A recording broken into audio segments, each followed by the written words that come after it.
ليه باشتري بالة؟ بصراحة السؤال ده علشان أجاوبه قعدت أعمل search كتير على كل الناس اللي اتسألوا السؤال ده، وأغلب الناس دي قالت إن بسبب الاستدامة إن هما بيحافظوا على البيئة، وإن صناعة الهدوم بتستهلك مياه كتير. بس أنا بصراحة دي مش إجابتي، ولو أنا قلتها كده مش هتبقى شخصيتي ومش هبقى سارة، وهبقى أقلد الناس التانية علشان هما أجاوبوا الإجابة دي. إجابتي على السؤال هو ان انا بحب البالة من زمان قوي، وبحب اشتري بالة سواء هدوم او ديكور للبيت اي حاجة، لان انا بحس ان فيها حاجات مختلفة. يعني ممكن البس قطعة من البالة هيبقى لها 70 سنة والناس تقول لي ايه ده انت جايبه القطعة دي منين. ممكن اجيب حاجة احطها في البيت بتاعي بقى لها مثلا 100 سنة عادي. ده غير السبب التاني وهو التوفير.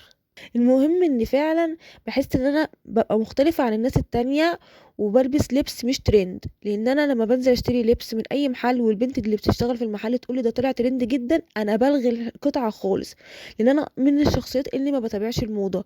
ممكن اخد من الموضة مصلحتي، مثلا انا بحب البناطيل الواسعة، فالموضة السنة دي بناطيل واسعة فهتبقى متوفرة اكتر في الاسواق، فباخد مصلحتي واقول لها السلام عليكم يا موضة. السبب التالت ان انا بستمتع من تجربة ان انا ادور على قطعة مميزة في كمية هدوم محطوطة بطريقة عشوائية، غير بقى ان انا اخش مول الاقي جميع المقاسات وجميع الالوان وبتنك على الراجل. لا، بحس ان انا بستمتع جدا لما بلاقي قطعة في وسط هدوم كتير، واقول ان انا جبت حاجة لقطة، فاحس ان انا انتصرت في هذه اللحظة.